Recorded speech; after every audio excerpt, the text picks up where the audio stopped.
Hey everybody, this is Mike from the Hideaway Homestead, and this week's episode is going to be the start of a multi-part series where we build a chicken coop out of a sheet of 8x4 plywood that we had extra, and some pallet wood that we got from friends of ours and also from a local business. This is a very cost-effective way to go about doing this. Hi Kylie. Yep, hello.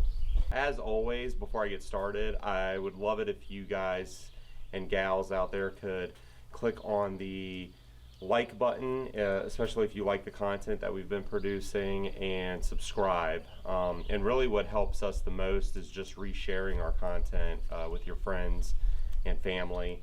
Anybody who might be thinking about starting farming, you know, whether it's a hobby farm, a homestead like what we're trying to do, or even larger farms that maybe haven't really gotten into things like, you know, chickens or, you know, small farm animals. But we're really excited that you'll go with us, and let's get to it.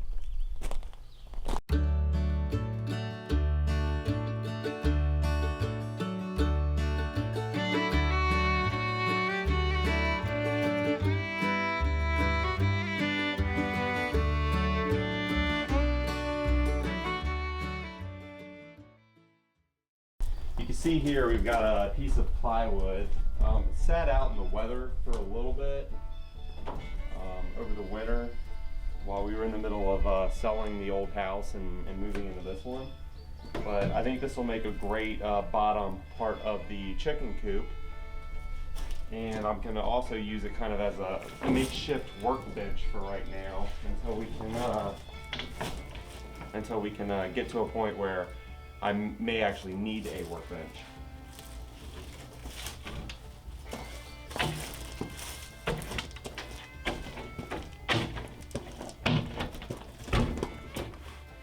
And this is about 1/2 inch, and it's just standard plywood. There's nothing special about this when I went and bought it. And I think what I'm going to do with this one as well is there's a little bit, I can see it looking down the side here, a little bit of cupping going on. I'm going to make sure that the bubble of the plywood is facing up so that over time, if there's any weight inside the coop, which there really shouldn't be, but if there's any weight, it'll kind of counteract the fact that it's bubbling a little bit.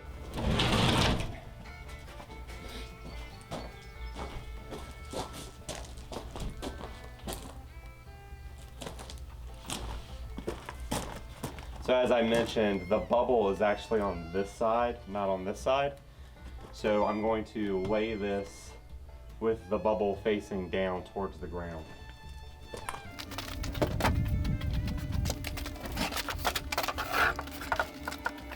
You can see here Vanessa actually cut, and the kids helped too, but Vanessa cut a lot of the pallets up that we're planning on using. And actually I'll give you a little sneak peek here.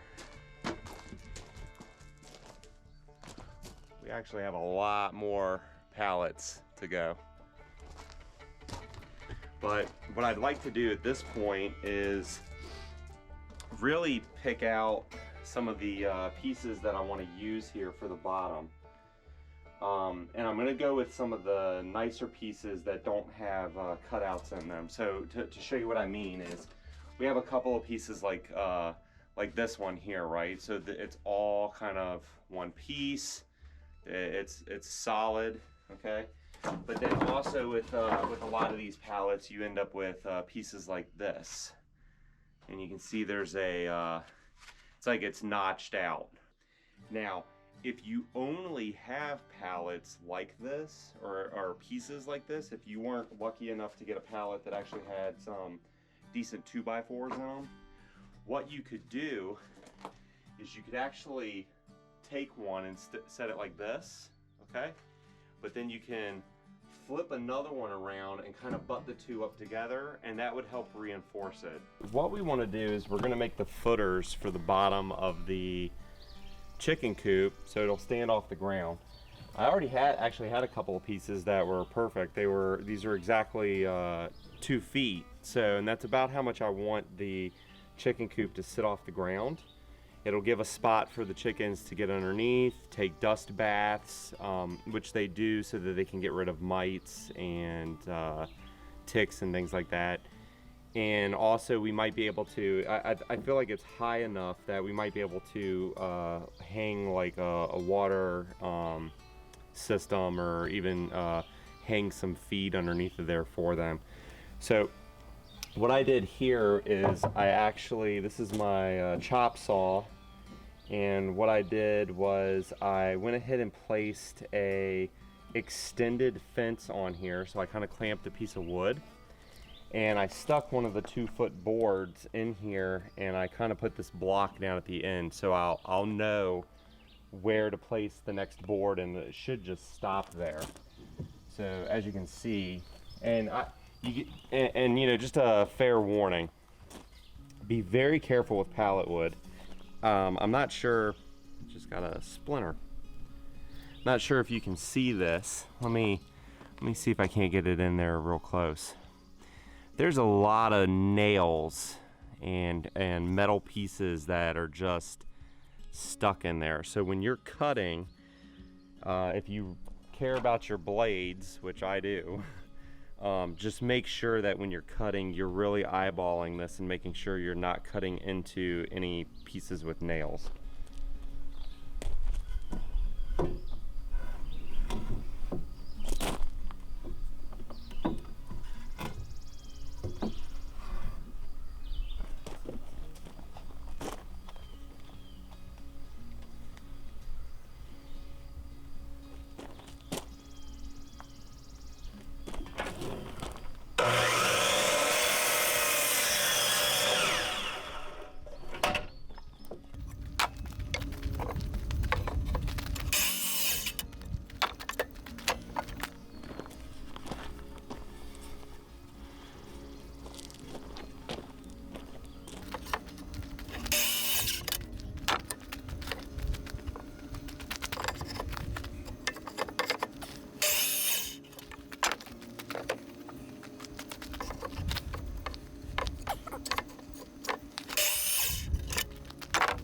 The next thing that I want to do is to give these a little more reinforcement to the bottom part of the coop. I'm going to put in some pocket holes. And if you're not familiar with what a pocket hole is, it's essentially where the drill goes at an angle through the wood, and it helps cinch, and when you go to put a screw in, it helps cinch the screw in even tighter to the wood. It's a much stronger joint than like a butt joint, where you might just be screwing in your screws from the end here. And there's some special screws that you can use. They're essentially panhead screws, so they kind of actually, I'll show you. You can see here, these are flat panhead screws. So again, when it goes through at an angle, it really cinches the board down. It's a much stronger joint. It'll last a longer time.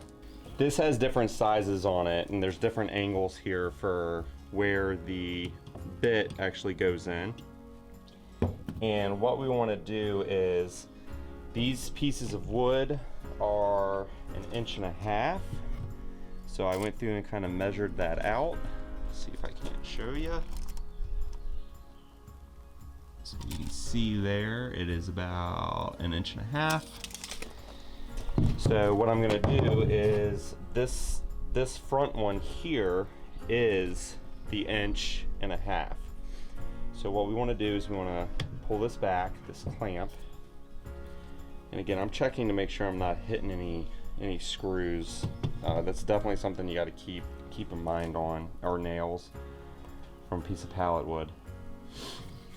And actually, it's looking like this side's a little cleaner, right? So if you see here, you can see there's a ton of like nails and stuff, but this side's a little bit easier. So the rough cut side, I'm gonna put together with another rough cut side. So I want my pocket hole to go on the outside here. There we go.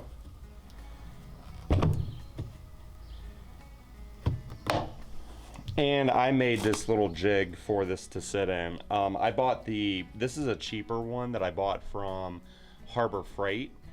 I decided not to go with the other model, which is really the Craig. The Craig's more expensive, but has some nicer features with it. But I decided to go with just this cheaper Harbor Freight one. And I gotta say, I'm pretty happy with this one. You clamp it down. It's mostly made out of metal. I think it's like a harder aluminum, but it seems to do the job very well. And it didn't take a lot of effort to make this little jig so that I can kind of clamp it down if I need to, or just push pressure on it. So here we go.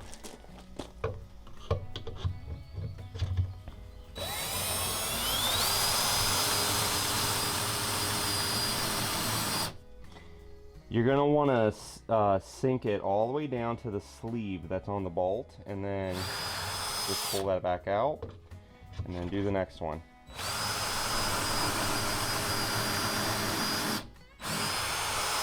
And then back out. And then we can unclamp it.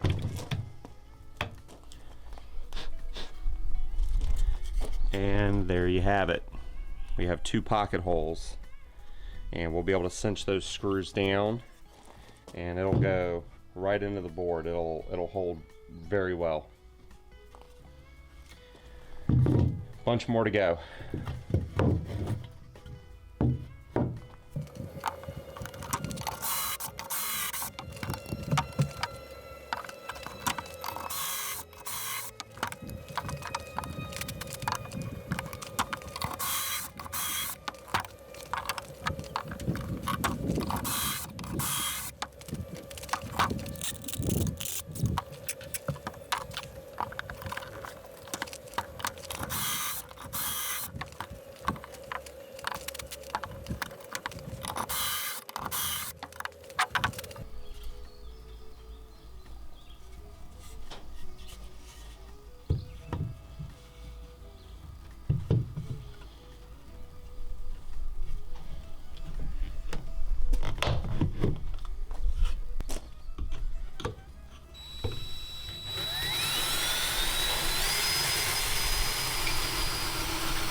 For this next part, what I'm going to do is I actually want to glue both pieces of wood together, and I'm going to drive in a couple of deck screws, just normal deck screws.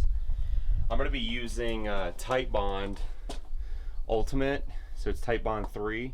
This is waterproof. It's meant for exterior, so this will last a very long time on here. I'm not Titebond's not a sponsor. I'm not affiliated with them. It's just the wood glue of my choice that I like to use. And they have a couple of different brands. So if you ever go into the store, they have kind of their Type 1, their Type 2, which is kind of like regular wood glue. They have their Quick and Thick, which is it comes out like white. It's real thick and it's clear, but it bonds quickly. But this one's definitely the one to use for outside, or you could use just common construction adhesive would work well too. But like I said, I'm going to drive some 2-inch nails, or sorry, 2-inch screws through, which, you know, when I drive them through, they're not going to go through completely. And I don't want them to. I don't want screws sticking out that one of the chickens could like run into. But I'm going to be using it to kind of cinch the wood together and hold it in place. This way I don't have to wait on it, right? Because you do have to wait, I think it's like 30 minutes, but then you don't want to stress the joints for like 24 hours. But yeah, I'm going to go ahead and do this. I'm going to clamp them together once I get the glue on there, and then we can start actually mounting them to the floor.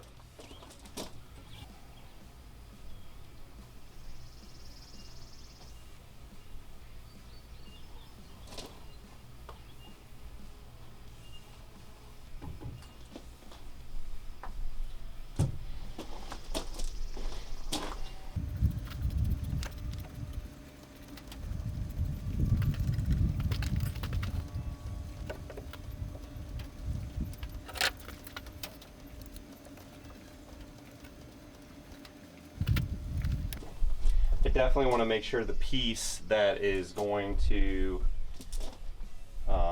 be screwed into the floor is as flat and level as I can get it. The bottom doesn't really matter so much. We can always cut the ends off to flush them up. But yeah, the top's definitely important.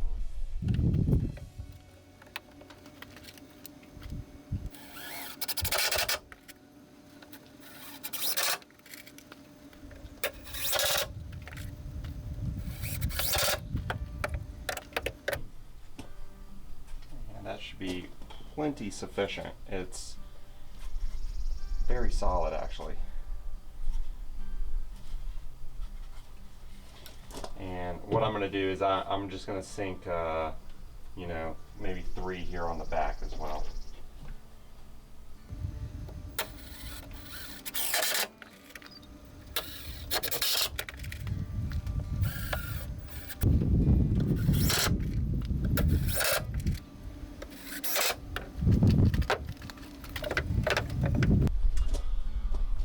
All we did when we were trying to gather all of this lumber was send a message out on Facebook, to be honest with you. So Vanessa went locally and just said, hey, we're looking for pallets, anybody getting rid of any? And we actually had very quickly, a lot of people were saying, hey, come get these. So I think, and we live in a more rural area, so we're definitely not near any big cities. We're about 2 hours outside of Washington, D.C. So we're not near any large cities, but there are definitely people around that just have pallets that just sit out. One group that we got pallets from, they normally pay somebody to actually go throw them away every couple of weeks. So it's kind of crazy that folks are throwing decent lumber that you can use around your farm or your homestead in the trash, in the dump. It's just kind of crazy. But yeah, we'll keep working on this and go from there. And I think what I'm going to do is, since the long side of the building is going to be facing the road, the location we're going to be placing it, I'm going to take the long side, even though it has the pocket screws, and face that towards the road as well. I think it just looks better than this crack that's kind of sitting down there and running down it. All right, I'm going to add a little bit of wood glue here in the corner. Again, just to kind of help it bond to the underside. And then I'm going to go ahead and cinch that down.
So what I'm going to do now is I'm trying to look to see if I have any long boards that I can use. I have some. These were from some old projects that we had worked on that's been sitting in my scrap pile, because I really want to put some reinforcements in. Yeah, like this one would be great if I can. I just need to get it cut to size, but I can put these in to really help support the bottom of the chicken coop I think I have one more of these that's really long, and then I can use some more of the shorter boards from the pallets for these cross pieces. And then, as I mentioned earlier, I may do one or two running across the bottom here that I can screw in from the other side. Again, just as further reinforcements, especially if we end up having to climb into the coop. I don't want the floor giving out or anything like that. So what I'm going to do is I'm going to go ahead and mark these.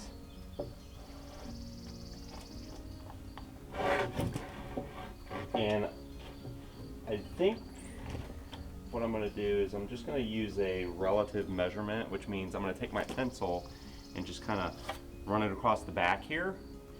And I'm going to cut it just a little bit proud, which means I'm going to leave a little bit extra on the end, because this is bowing so much. I might actually be able to place it on the top and friction fit it in, and then I can drive some screws in, and it'll really hold this together. And I'm going to do that, I think, for every single one of these corners here.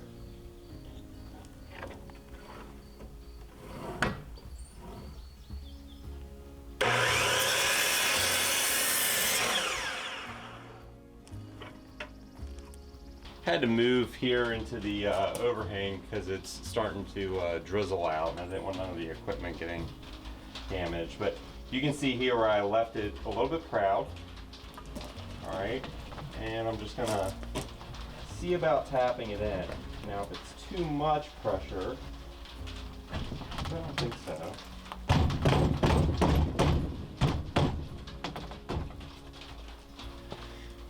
And there you go. We'll be able to screw that in and keep it, it'll be pretty tight.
I actually want to measure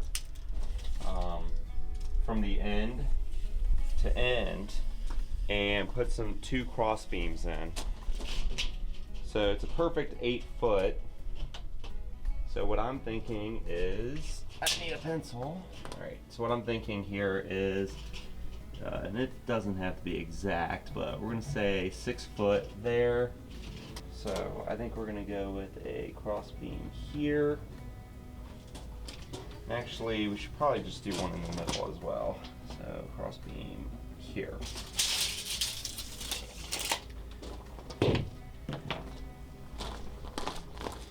And I'm gonna go ahead and use my speed square.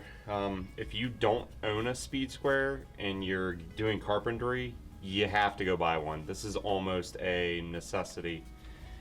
I'm able to, for example, take this and just butt it up against the wood here, and I can get myself a straight line.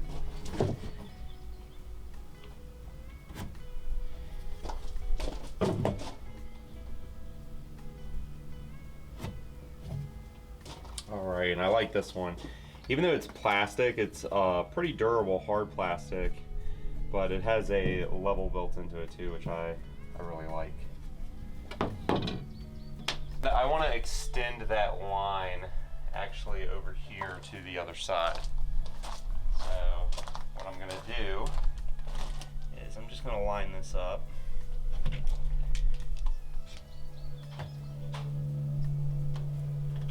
I can cinch that down a little bit.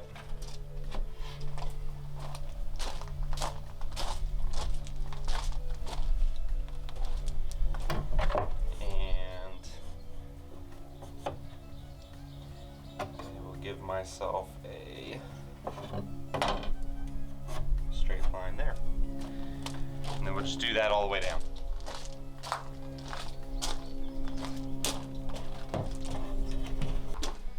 All right, we got it in there. Now these boards are twisted a little bit, and I don't mean it twisted like in a funny way. I mean like twisted, but that's fine. You know, I can't say this enough. This is just a chicken coop. It's not, you know, it's not meant to be anything beyond that. So I'm going to go ahead and drive 2 of these longer deck screws in the sides here, and then I'll get the other 2 done. And then once I'm done getting those in and we flip this over, we'll drive a couple of screws from the top in as well. And then this thing is going to be really solid. I may cut a couple of cross beams to sit here on these corners to even further reinforce it, but that's definitely something I can do, you know, once I flip it as well, if I decide to do that.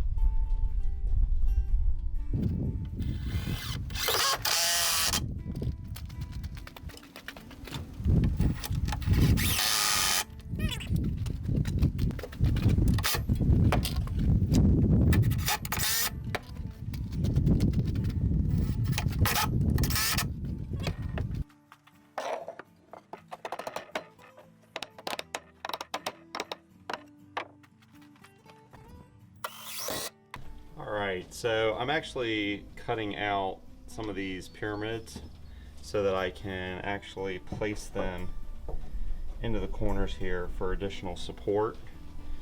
So what I'll do is I'll just screw that in. And again, it doesn't have to look perfect, but it does kind of add a nice touch as well to the bottom, so it kind of pulls it all together. But I have to make a lot of them, so what I'm doing is I went ahead and got one of them about where I want it, and I went ahead and started tracing it out on this other board. And so what I can do is on the miter saw, I can actually turn it 45-degree angle and make all of the cuts, and then I will be able to take these and cinch them in. I'll probably use the littler screws.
kind of line it up. You know, it don't have to be perfect. And I'm gonna clamp this part down. And I can just use the 2 screws on the sidewall here as a guide for where the crossbeam is.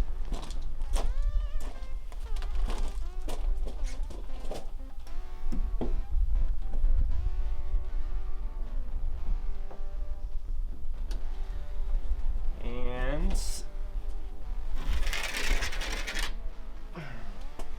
we have our line.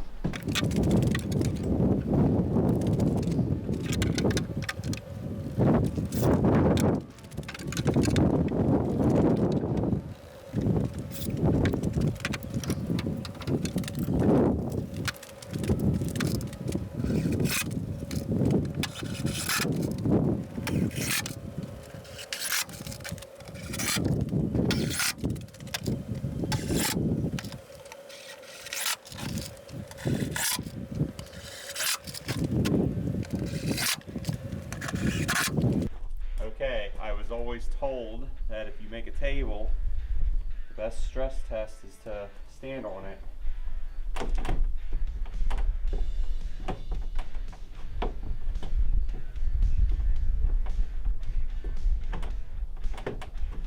Seems pretty sturdy to me.